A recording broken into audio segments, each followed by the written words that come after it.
Metendo o nariz no filme alheio. Bem-vindos, amigos do Faro Frame.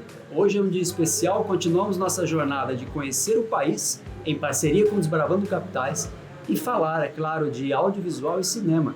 Hoje é um dia de entrevista, estamos aqui em Manaus, a capital do Amazonas. Em especial, nós estamos no espaço aqui do Angatu, na unidade do centro. Nós fomos muito bem acolhidos aqui para fazer essa entrevista. E o nosso convidado é o Bernardo Abinader. Muito obrigado, Bernardo, por participar dessa entrevista. O Bernardo, ele é formado em produção audiovisual, ele é diretor roteirista, também é professor de inglês e professor também do curso de audiovisual aqui da Universidade Estadual. Como você enxerga o audiovisual cinema aqui na cidade de Manaus e no estado do Amazonas? Obrigado por ter me chamado para a entrevista. É um prazer conversar. Sempre é bom conversar com as pessoas sobre cinema. E é legal quando as pessoas estão interessadas em saber como é que é o cinema daqui, da região norte do Amazonas. E eu acho que a gente está num momento bem interessante assim, do nosso cinema. Porque começou a ter, na verdade, uma produção uns 10 anos atrás, mais ou menos, e aí foi interrompida por conta da interrupção dos editais por conta do governo, né? Tá. E o nosso cinema, assim como o cinema de qualquer cinema do Brasil todo, acredito eu, né? Sobretudo o cinema que é fora do circuito, fora dos grandes centros, e que tem uma proposta que também não é comercial, depende dos editais, né? Sim. A gente precisa desse incentivo, né, público, né, de dinheiro público, para que a gente consiga fazer alguma coisa. E aí agora voltou com força total, né? Tivemos aí a Paulo Gustavo e outros editais que deram um gás, e agora a gente vai ver uma série de produções interessantes aqui na nossa região, que eu estou bem empolgado para ver. Sim, eu estive vendo até um vídeo mesmo que você tinha postado, mencionando sobre os ciclos de cinema na cidade de Manaus, no estado como um todo, e que hoje você é integrante desse terceiro ciclo, né? Que teve o primeiro ciclo lá na década de 10 e 20, com o Silvino, depois na década de 60 e 70 com os cineclubistas, e hoje você integra esse grupo do terceiro ciclo, né? É verdade, é. Como você se sente fazendo parte dessa onda de eu acho massa, porque tem que ter, né? Nós vivemos na região amazônica e é uma região que gera muita curiosidade. Os olhos do mundo todo estão virados para cá, né? Sim. E as pessoas têm interesse. É uma região muito peculiar, com questões e uma cultura muito própria que as pessoas não conhecem. Sim. Porque as pessoas se interessam, mas sabem da nossa região apenas como uma paisagem, apenas como um espaço enorme cheio de floresta. E não é apenas isso, né? É isso também, mas vai muito além disso. Tem muitas pessoas aqui, tem muitas histórias, uma vivência própria, muitas histórias para contar. Sim. Muitas identidades, muitas subjetividades, muitos problemas, muitos conflitos. Manaus é uma cidade muito grande, né? Essa metrópole que está no meio dessa floresta enorme, né? É uma cidade que está isolada do resto do Brasil. E eu sou manauara, né? Sou manauara, eu nasci aqui, cresci aqui, nunca morei em outro lugar. E eu sempre tive muita vontade de falar sobre Manaus também. E como é que é você fazer parte dessa metrópole gigante que está totalmente isolada, porque não tem estrada para lugar nenhum. Eu acho que Manaus é um lugar mais isolado do que uma ilha. Porque uma ilha, no mar, assim, por exemplo, você pega um barco e vai direto da ilha para terra firme. Talvez, né? Aqui não, porque você pega um barco, tem que passar por um monte de rio, que é tudo assim doido, sinuoso, e aí para você chegar em alguma cidade grande, pro resto do Brasil, de barco vai demorar muitos dias. E a gente não tem estrada, e é bom que não tenha, claro, né? Porque se tiver uma estrada ligando pro resto do Brasil, vai ser um problema ambiental. Sim. Sem a menor dúvida.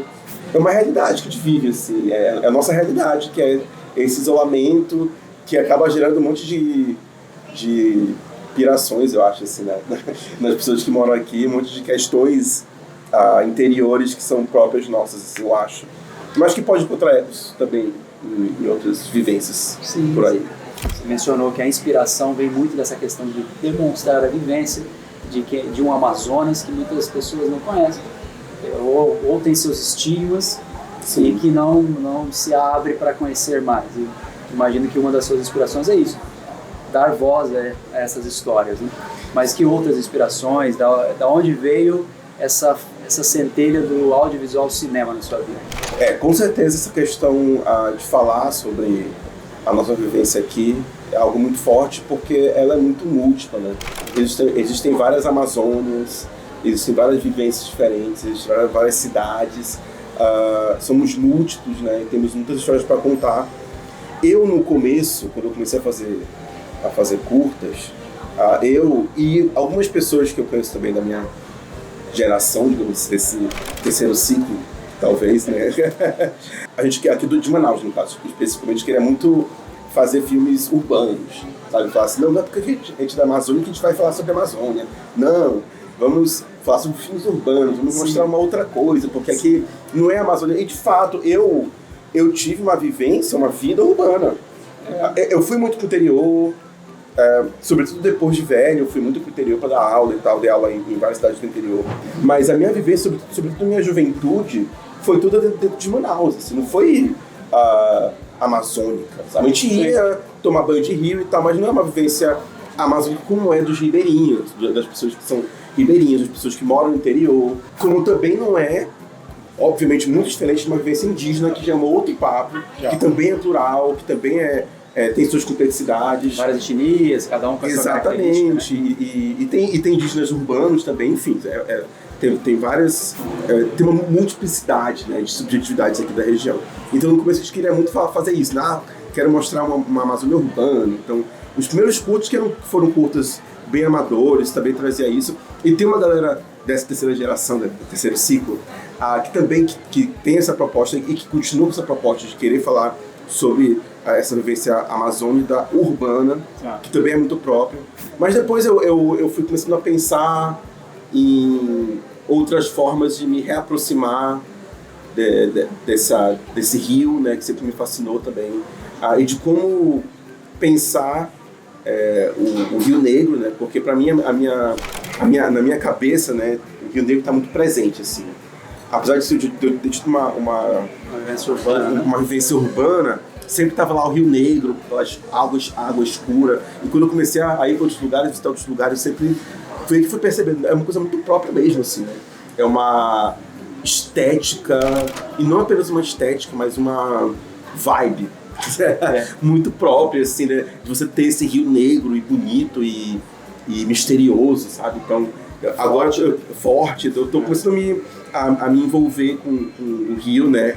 E pensar nesse nosso cenário, que é muito potente, de uma forma que vá além do cenário. Sim. Né? Que não seja apenas essa paisagem bonita, mas que essa paisagem seja de fato um personagem, sabe, nos filmes, e construir essa relação com esse rio e com essa floresta de uma forma diferente nos filmes, porque é de uma forma diferente que a gente lida com eles. Assim.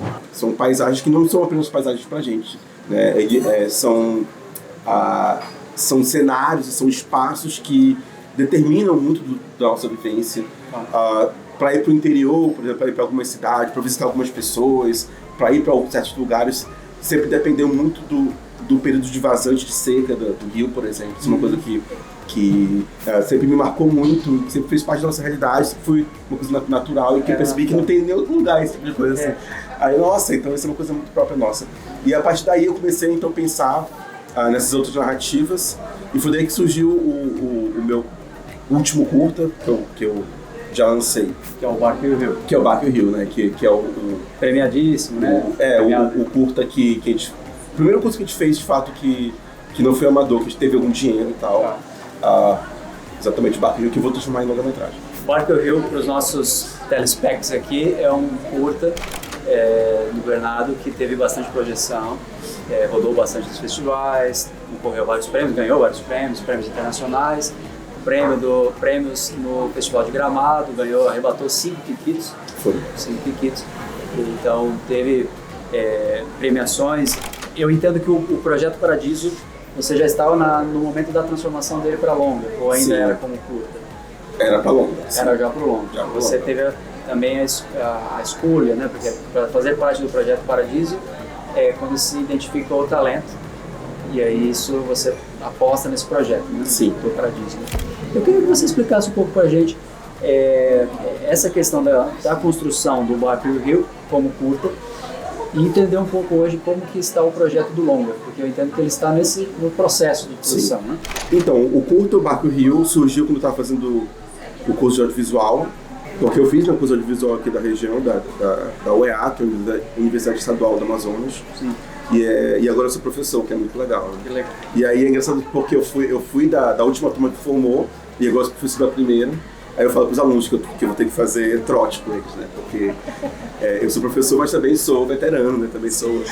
Mas aí ele ficou um hiato de quanto tempo? Porque o curso parou, né? Pois é, a gente se formou quando? Em 2018, eu acho. Tá. Aí em 2018 aí ficou esse tempo todo sem acontecer. 6 anos. Aí voltou, 6 anos, e voltou agora em 2024. E aí era para ser o nosso TCC. Mas aí a gente percebeu que era uma proposta muito cara, porque se passa tudo no barco, tinha que ter um barco, tinha que alugar um barco, e éramos só alunos, e eu, no caso, dou aula e tal, de inglês, e não tinha condições, a gente fez um outro curso, que se chama Roteira, e aí a gente pensou, não, vamos fazer o Barco e o Rio com alguma grana, né, porque... E eu também estava cansado, assim, de fazer cinemas de guerrilha. Tem gente que faz, tem gente que gosta, tem gente que faz muito bem, inclusive. Eu admiro muito essas pessoas que fazem com certa facilidade, assim, esse cinema de guerrilha, sem dinheiro, e tirando do próprio bolso, e aquela loucura e tal. Pra mim não funcionou, assim, pra mim é muito difícil. Muito estressante. Não consegui lidar com a ansiedade que a total ausência de dinheiro traz, né, uma produção. E na verdade não é total ausência de dinheiro, né? É dinheiro do seu bolso, na verdade. Sim, claro. De algum lugar de graça, de algum lugar sai. De graça nunca é.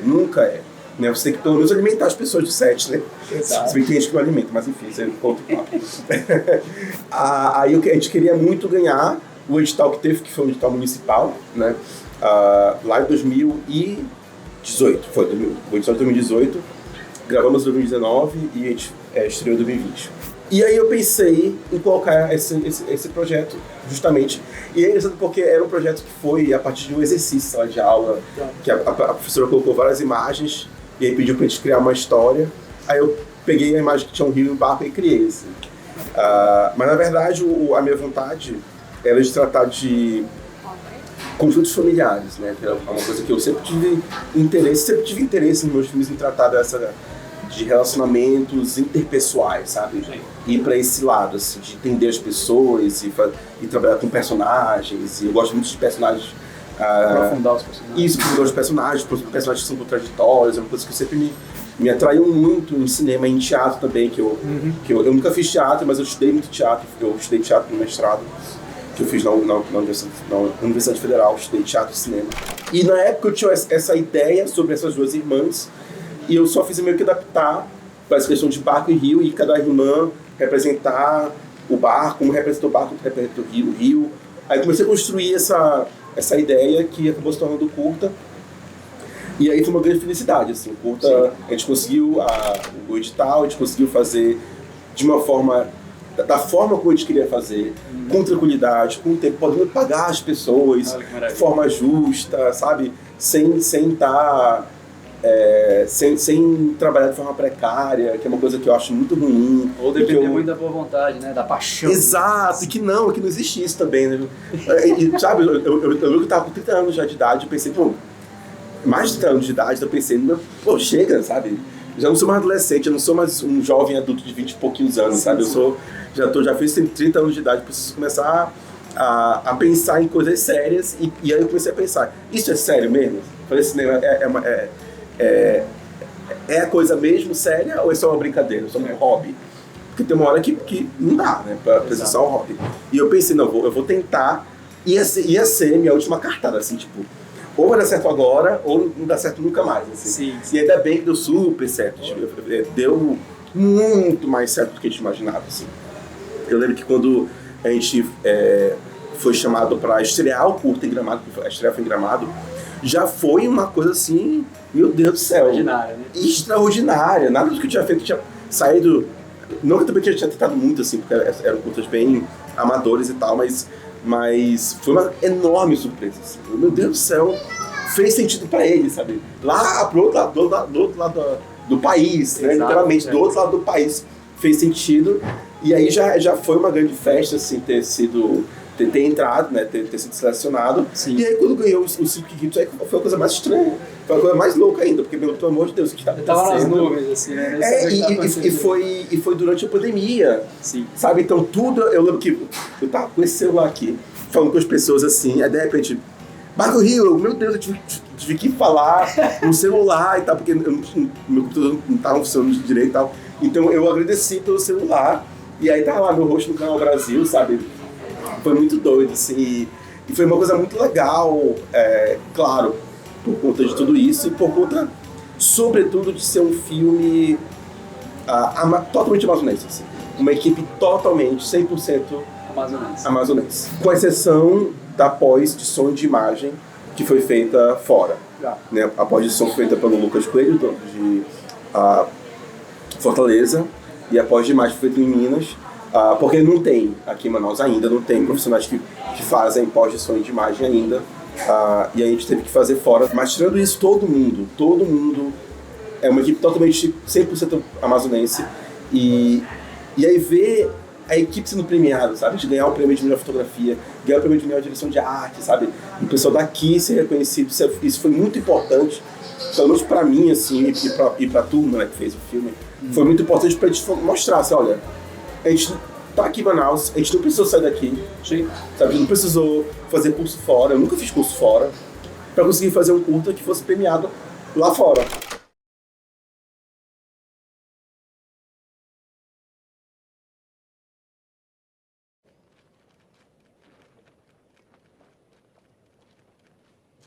E Vera, a Josi ainda tá dormindo?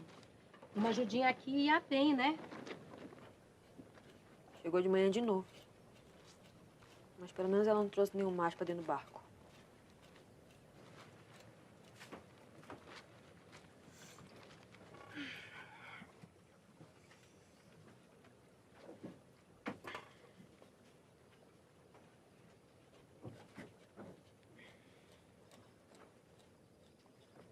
Bonitinho acordou, foi?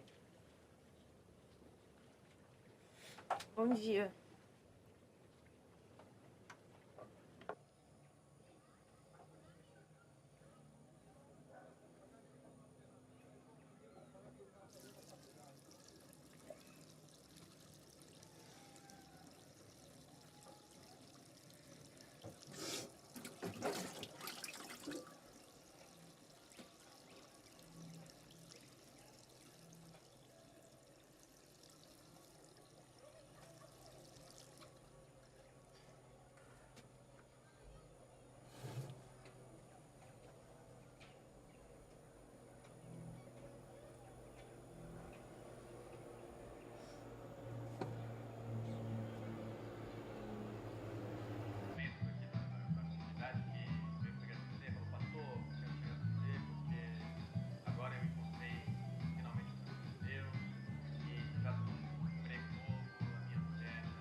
Porque a vida faz com que a gente mude de nós.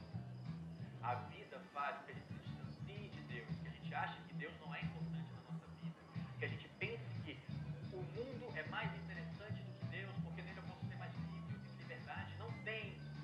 A liberdade só existe no caminho de Deus. A liberdade só existe no caminho do bem, o caminho que vai te fazer ser uma pessoa melhor, o caminho da salvação eterna. Não é o caminho da droga, não é o caminho do sexo, não é o caminho da prostituição, não é o caminho da vida bandida por aí que você vive sem saber o que está fazendo. O caminho de Deus é um caminho.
Na minha juventude, né? Assistia muito filme e tal, quero fazer cinema. Aí todo mundo me falava, tem que sair de Manaus. E na época, 2005, 2006, o pessoal falava, tem que ir para São Paulo. Para você fazer cinema, tem que ir para São Paulo, tem que estudar em São Paulo, tem que ir para São Paulo e tal. E eu, não tinha condições de ir para São Paulo, não tinha quem me bancasse para que fosse para São Paulo. A gente cresce, né? Eu cresci pelo menos ouvindo isso e quase acreditando, né? De que, tipo, tem que ir, né? Tem que ir pro centro pra fazer, porque senão não dar certo, não vai passar nenhum festival, ninguém vai se interessar, você não tem os contatos pra entrar em festival nenhum, que era isso também que me falavam e tal. Pra entrar nesses grandes festivais do Brasil, tem que ter contato e tal, e não sei o quê, e meu Deus do céu, que triste, que horror, não dá pra fazer, não tem condições. Mas a gente foi na teimosia mesmo e a gente conseguiu e tá aí, ó. Ninguém da equipe precisou sair de Manaus para estudar. Depois, cara, eu fui fazer laboratório, fiz laboratórios super importantes, né? Claro, e aí depois a Valentina foi até para a Valentina, que é a diretora de fotografia do filme, ganhou o kit de melhor fotografia.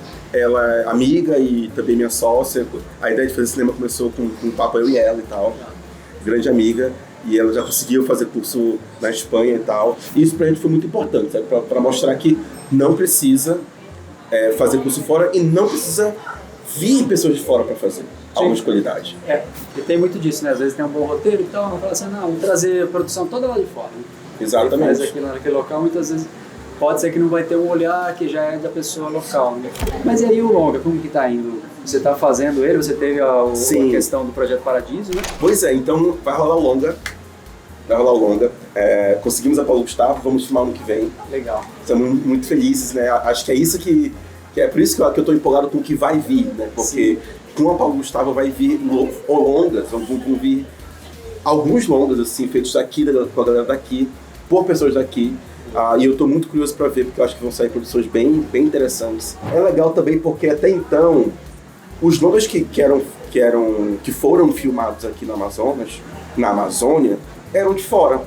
Com exceção do Sérgio Andrade, que fez alguns longas, todos os outros longas filmados aqui eram dirigidos e mesmo roteirizados, produzidos por pessoas de fora. Então, durante vários anos, e isso ainda acontece, inclusive, os meus amigos que trabalham o tempo todo no cinema, que vivem de cinema, não é o meu caso, que sou professor, mas o pessoal de fotografia, de direção de arte, de som, enfim, a equipe que trabalhou comigo no Baco Rio foi trabalhando nesses longas-metragens que vieram para cá filmar. Tá. Mas sempre eles estavam em uma posição, sendo honesto, assim, subalternas. Sim. Eles estavam sendo terceiro assistente, quarto assistente, sabe? Nunca eram os diretores, nunca eram as cabeças, áreas, sabe? Né? Nunca era o diretor, e nem direção de fotografia, nem direção de arte, né? Eram sempre os segundos e terceiros, sabe? Ou os assistentes. E não é falando que não pode, sabe? Claro que pode, tem filmes que eu gosto bastante que foram filmados aqui, de pessoas que não são daqui. O exemplo que eu sempre cito, que eu gosto muito, é da Febre. Tá. É um filme muito bonito, que eu gosto bastante da Maia, se não me engano o nome dela. E super sensível e tal, e ela veio pra cá e filmou e ficou aqui um tempo, fez uma pesquisa séria, extensa, sabe, profunda, e fez um filme super bonito, e tudo bem, assim, claro, tá tudo certo. Mas, é claro, que sempre vai não é nem faltar, sempre tem possibilidades e tem histórias que só quem vive aqui e viveu por muito tempo e que mora aqui vai poder contar, vai ter a possibilidade de saber que aconteceram para poder contar. Quando nós, que moramos aqui na região, isso vale para qualquer região do mundo, assim, inclusive, não temos a possibilidade de contar nossas histórias, você acaba transformando um espaço num espaço para ser colonizado. Exato. Se você não toma conta, outra pessoa vem. E no caso não é colonizado literalmente, se as pessoas virem e tomar conta, mas é de colonizado do que aquilo ali é, literalmente, para o resto do mundo. O que é a Amazônia para o resto do mundo são conceitos, são ideias que foram contadas por pessoas que não são daqui. Ainda. Mas isso há de mudar. Tá mudando. Mas antes do longa, que eu vou filmar no que vem, esse ano, na verdade, há algumas semanas atrás, eu gravei meu próximo curta, que é o Dia dos Pais. Que chama-se Dia dos Pais, né? Gravei esse curta que foi de hoje está municipal também. Gravei com a Danilo. Inclusive, mais uma anedota. Eu, quando estava começando, né, fiz meu primeiro curta, que chama-se Os Monstros, antes da faculdade e tal. Eu lembro que uma pessoa, que eu não vou falar quem é, não posso falar quem é, mas é uma pessoa daqui, de uma outra geração, me falou, uma pessoa daqui, Manauara, falou assim: Bernardo, aqui em Manaus, aqui no Amazonas, não tem ator nem atriz. Não tem gente que atue bem aqui na região. E aquilo ali, e era uma pessoa que era uma referência, assim, pra mim. Tinha como importante. E era uma pessoa daqui, sabe, que faz filme aqui. E aquilo ali ficou pra mim. E agora a gente tem o Danilo, sabe, que tá fazendo super sucesso, ator indígena, que foi pra novela da Globo, já fez filme argentino, sabe, fez o filme do Marighella. Temos a Isabela Catão, que é uma coisa extraordinária, assim, um talento incrível, que foi agora pra Cannes, né, no filme do Karim. E eu tive o enorme privilégio de trabalhar com eles. E agora eu trabalhei pela primeira vez com o Danilo nesse curta Dia dos Pais. E, claro, teve a Paradiso. Então, como foi a questão do Baco Rio longa? Eu terminei de gravar o curta e eu não tinha nem lançado ainda o curta quando teve o Matapi. O Matapi é um evento de mercado aqui da região, do Carlos Ducanilson, da Leão do Norte, que eles fazem aqui, que é um evento super importante, inclusive. E eles E eu queria entrar com algum projeto, eu queria mostrar para os players que estavam ali disponíveis algum projeto, e eles apenas estavam querendo ouvir, claro, sobre, a respeito de projetos de longa. Aí, meu Deus, preciso de um projeto de longa, quero fazer um longa e tal. E aí eu pensei, o Baco Rio, esse curta me passava a sensação de que ele precisava ter uma continuação, assim, ou poderia ser expandido e tal. E aí começou assim, eu criei então esse projeto de longa, coloquei no Matapi, eu acabei ganhando o prêmio de melhor pitching por esse projeto. No Matapi eu também conheci a minha, que é a produtora executiva desse projeto do Baco Rio, que é a Vânia, da Tendendê, que é uma produtora lá da Bahia, que é super grande, super conhecida e tal. Entrevistamos eles. Entrevistaram, né? Entrevistamos a Kate. Ah, maravilha. Kate Souza. Tá vendo a Kate lá no Rio to See, enfim. Que legal. Pessoa maravilhosa e tal. E eu fiquei muito feliz e me senti muito privilegiado de ter sido escolhido por eles, né? Pra elas, no caso, sim. Produzirem o filme. Elas acreditam até hoje muito nesse projeto. E aí o prêmio do melhor pitch era ir pra Guadalajara, pra participar, fazer um curso lá em Guadalajara. E eu tava super empolgado, mas era 2020, e aí na véspera, faltava 5 dias pra viagem. Nossa. Teve o quê? Pandemia. Aconteceu um evento mundial só, né? Um pequeno detalhe, né?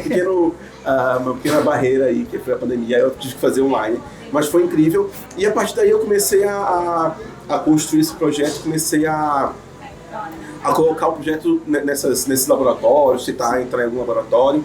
E aí, ainda em 2020, eu entrei no laboratório do Ceará, que foi o Porto de Cima das Artes, Cena 15.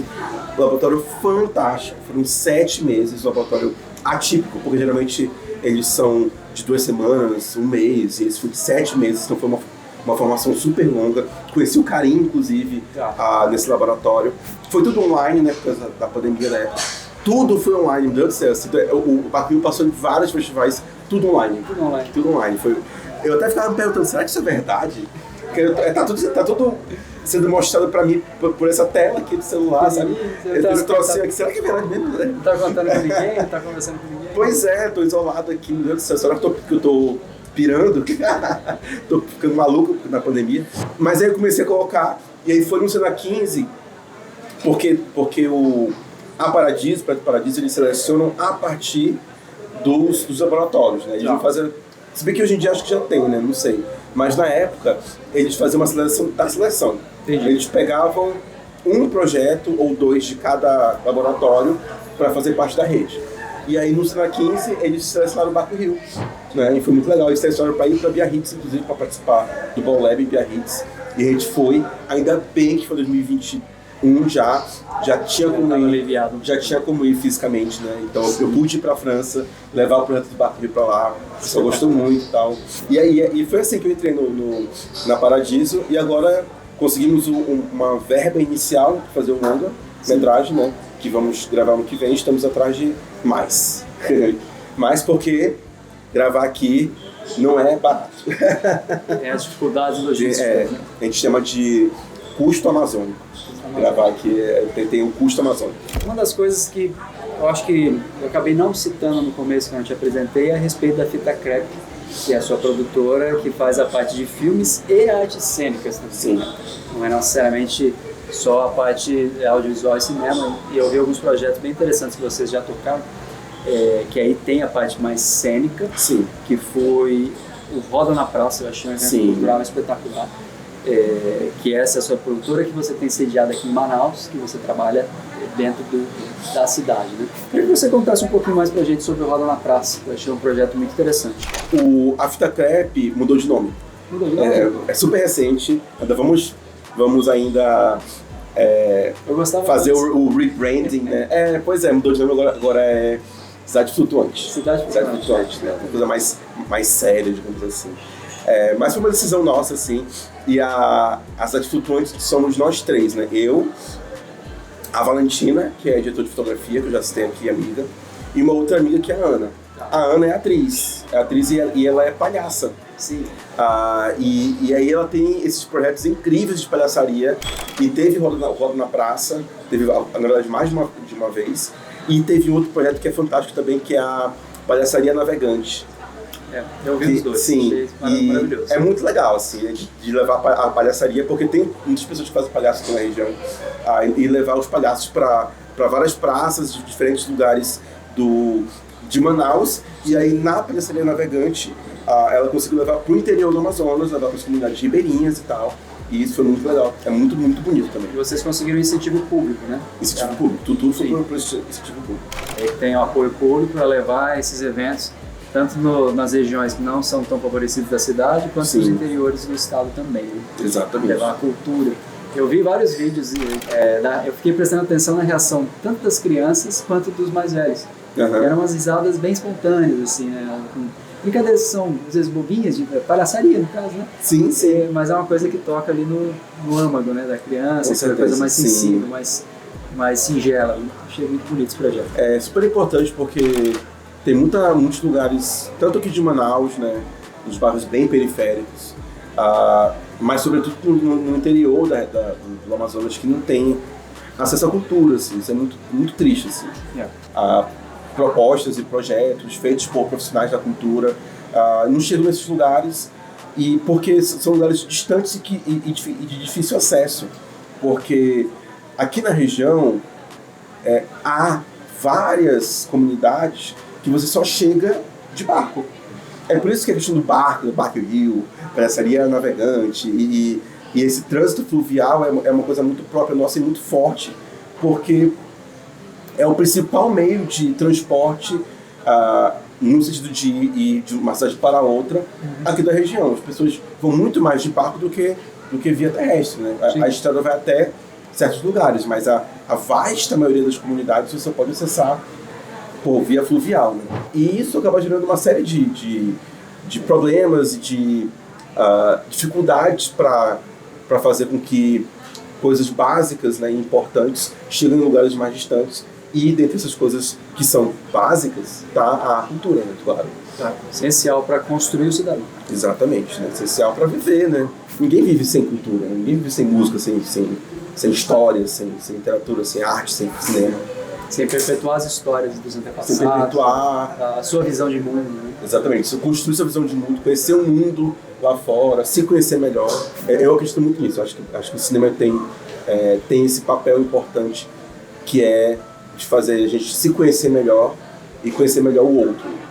Com certeza. Como é o operacional da Cidade Flutuante, quando vocês se deparam com uma boa história, algo que surge como uma ideia, e que vocês queiram transformar aquilo num projeto efetivo que vai ser apresentado como um produto para as pessoas, que vai circular festivais, vai circular salas de cinema e assim por diante? A gente depende dos editais, né? Por enquanto, a gente só conseguiu fazer projetos por meio desse investimento público. Então, a gente acessou já editais municipais, editais estaduais e agora editais federais com a Paulo Gustavo. Eles são absolutamente essenciais. Não tem como a gente conseguir fazer a cultura por outra forma. É muito difícil, né?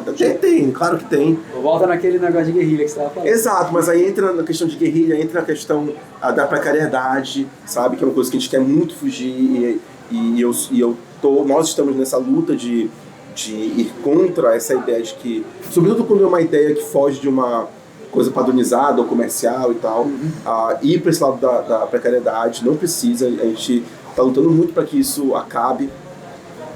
E os investimentos são essenciais. E aí, quando eu tenho uma ideia, né, eu tenho algumas ideias, eu mostro para as meninas, né, ser sempre muito, muito participativo. E eu tive a sorte de ter essa empresa com amigas que não são apenas amigas, mas que compartilham muito da minha acessibilidade, da minha visão de mundo e das minhas vontades do que fazer em cinema. A gente casou muito em relação a isso. Assim, a gente gosta muito das mesmas coisas, a gente se interessa por coisas semelhantes. Elas são muito criteriosas, isso também é muito bom, muito importante para mim. Eu mostro as histórias, a gente meio que conversa sobre elas e a gente seleciona alguma que seja interessante para um próximo edital e a gente constrói o projeto. Começa a construir o projeto para tentar entrar em algum edital e conseguir algum edital. às vezes isso acontece justamente porque surgiu algum edital, né? Um edital abre, a gente sabe que vai abrir em breve, e a gente já vai correndo, já vai se planejando, já vai pensando, e aí para construir o edital. E aí a gente chama outras pessoas, né? No Dia dos Pais, por exemplo, a gente chamou a Leandro Norte para fazer a produção executiva antes de conseguir aprovação. E eu já sabia que eu queria trabalhar com a Danilo, chamei antes. Com a Isabela Catão também chamei antes. Com Valentina, com o Chico, que é também outro grande parceiro, diretor de arte, também ganhou o Kikito por primeira geração de arte. Também é uma pessoa muito parceira também. Eu já chamei antes de conseguir qualquer coisa.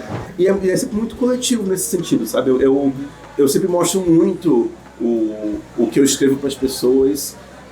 Sempre mostro para a Valentina, sempre mostro para o Chico, sempre mostro para a Ana. E a opinião dessas pessoas contribui muito para o projeto. Eles dão sugestões, às vezes eu mudo, às vezes eu acrescento, eu tiro, a partir do que elas falam. E acho que é por isso que deu muito certo para mim a experiência em laboratórios. Porque o laboratório de cinema é isso, né? Você, o tempo todo escrevendo e mostrando para as pessoas. Cooperativa, né? É sempre muito cooperativo e eu acredito muito nisso, né? Desse trabalho coletivo que é o cinema. Esse canal fala de bastidores e curiosidades do cinema. E você já contou uma coisinha ou outra, mas eu queria que você contasse uma história agora, chamando, né, oficial, de um bastidor, uma coisa engraçada, ou até que possa ser constrangedora, ou que possa ser contada aqui no canal. Teve uma situação que não é meio assustadora. É assustadora? Sério também? Que a gente tava no barco, né? No barco do Rio era assim, a gente ia pro barco, a gente ia pro meio do Rio gravar, assim. Tá. No meio do Rio gravar e tal. No Rio Negro? No Rio mesmo, Rio Negro. Tá. Às vezes a gente virava o barco entre um take e outro, a gente virava o barco pra não perder a luz e tal, enfim. E aí a gente tava abarcado lá no Cacau Pireira, né, que é uma região ribeirinha aqui de Manaus. E aí a gente ia gravar atracado lá uma cena rápida, assim. Mas a gente descobriu que tinha que ir embora, porque tinha por ali por perto uns piratas. Porque tem piratas aqui na região. E eram piratas conhecidos como é que é? Barriga d'água, porque eles furavam a barriga com tecido, assim. Eles meio que o esquema deles assim, era pegar o teçado, chama de teçado com facão, e cortar as barrigas das pessoas e tal. E aí eu fiquei apavoradíssimo, a gente saiu correndo de lá de barco mesmo, com medo. Então tem isso, né? Gravar aqui na região amazônica não é pra qualquer um. É assustador porque era perigosa. Eu pensei que fosse alguma história de assombração, mas na verdade. É uma perigosa, assim, né? E aí eu ficava olhando para ver se tinha algum barco por perto, aí via uma sombra aí longe e tal, não conseguia ver direito, porque é um rio enorme, enfim, é uma loucura. Cara, isso daí já vira uma outra história de outra história, sim, é verdade. Estamos seguindo aqui para o final da nossa entrevista, Bernardo. Foi muito bacana, muito gostoso esse papo. Eu queria que você deixasse uma mensagem aqui para o pessoal do nosso canal, para aqueles que estiverem assistindo, que não seja do canal também, que gostem de cinema, que já sejam da área ou tenham uma intenção de entrar na área, ou mesmo sejam só amantes de cinema. Uma mensagem final para o nosso público. Bom, primeiro agradecer aí com esse papo, adoro conversar sobre cinema, espero que tenham gostado também desse papo aqui. É uma mensagem que eu acho importante sempre deixar, que é para não desistir, né? Não desistem de fazer cinema. Nós aqui da região amazônica sempre ouvimos que não dava para fazer, e a gente está conseguindo fazer aos trancos e barrancos. A gente precisa lutar para que melhore nossas condições de fazer cinema. É preciso pensar nisso ao votar, por exemplo, né? Em pensar em quem está querendo que exista cinema, porque cinema é trabalho. Tem vários trabalhadores, né, que precisam desse emprego para se sustentar suas famílias e tal. É importante que a gente pense dessa maneira e que a gente fortaleça o cinema de todas as regiões do mundo, sobretudo essas regiões mais periféricas que não têm muito acesso e que são de onde vão surgir as novas histórias. Eu acredito muito nisso. Acho que as novas histórias, os novos personagens, os novos filmes vão vir da periferia, das beiras. Tá ótimo, então, Bernardo. Muito obrigado mais uma vez. Agradeço pela sua disponibilidade de estar aqui com a gente, passar toda essa sua experiência que você tem aqui em Manaus e mostrar para o público que Manaus tem muitos profissionais excelentes que já ganharam premiações nacionais e internacionais, estão aí lutando para manter esse cinema, esse audiovisual vivo. E espero que vocês tenham gostado desse bate-papo. Se vocês curtiram, compartilhem com seus amigos, contem para as pessoas, façam seus comentários, deixem suas sugestões Espero que possamos nos encontrar brevemente. Até mais, pessoal. Tchau, tchau. Até. Find the frame, baby. Action!